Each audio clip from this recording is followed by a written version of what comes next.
Epistle 50, on our blindness and its cure. I received your letter many months after you posted it. Accordingly, I thought it useless to ask a carrier what you were busied with. You must have had a particularly good memory if you can remember that.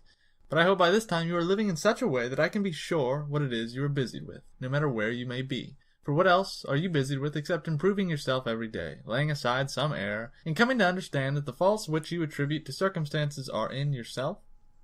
We are indeed apt to ascribe certain faults to the place or to the time, but those faults will follow us no matter how we change our place. You know Harpaste, my wife's female clown. She has remained in my house, a burden incurred from a legacy. I particularly disapprove of these freaks. Whenever I wish to enjoy the quips of a clown, I am compelled to hunt far. I can laugh at myself. Now this clown suddenly became blind. The story sounds incredible, but I assure you that it is true. She does not know that she is blind. She keeps asking her attendant to change her quarters. She says that her apartments are too dark. You can see clearly that that which makes us smile in the case of Harpaste happens to all the rest of us. Nobody understands that he is himself greedy or that he is covetous. Yet the blind ask for a guide, while we wander without one, saying, I am not self-seeking, but one cannot live at Rome in any other way. I am not extravagant, but mere living in the city demands a great outlay. It is not my fault that I have such choleric disposition, or that I have not settled down into any definite scheme of life. It is due to my youth. Why do we deceive ourselves? The evil that afflicts us is not external, it is within us, situated in our very vitals. For that reason we attain soundness with all the more difficulty, because we do not know that we are diseased. Suppose that we have begun the cure. When shall we throw off all these diseases, with all their strength? At present we do not consult the physician, whose work would be easier if he were called in when the complaint was in its early stages. The tender and the inexperienced minds would follow his advice if he pointed out the right way. No man finds it difficult to return to nature, except the man who has deserted nature. We blush to receive instruction in sound sense, but, by heaven, we think it base. If we think it base to seek a teacher of this art, we should also abandon any hope that so great a good could be instilled into us by mere chance. No, we must work, to tell the truth, even if the work is not great. If only, as I said, we begin to mold and reconstruct our souls before they are hardened by sin.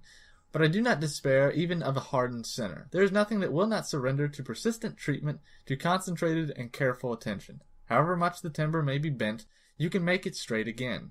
Heat unbends curved beams, and wood that grew naturally in another shape is fashioned artificially according to our needs. How much more easily does the soul permit itself to be shaped, pliable as it is, and more yielding than any other liquid?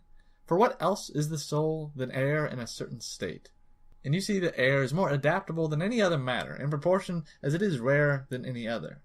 There is nothing, Lucilius, to hinder you from entertaining good hopes about us, just because we are now in the grip of evil, or because we have long been possessed thereby.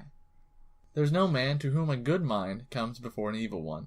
It is the evil mind that gets first hold on all of us. Learning virtue means unlearning vice. We should therefore proceed to the task of freeing ourselves from our faults with all the more courage because, when once committed to us, the good is an everlasting possession. Virtue is not unlearned.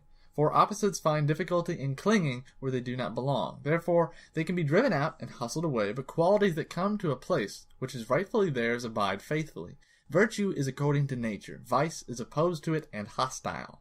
But although virtues, when admitted, cannot depart and are easy to guard, yet the first steps in the approach to them are toilsome, because it is characteristic of a weak and diseased mind to fear that which is unfamiliar. The mind must, therefore, be forced to make a beginning. From then on, the medicine is not bitter, for just as soon as it is curing us, it begins to give us pleasure. One enjoys other cures only after health is restored, but a draught of philosophy is at that same moment wholesome and pleasant.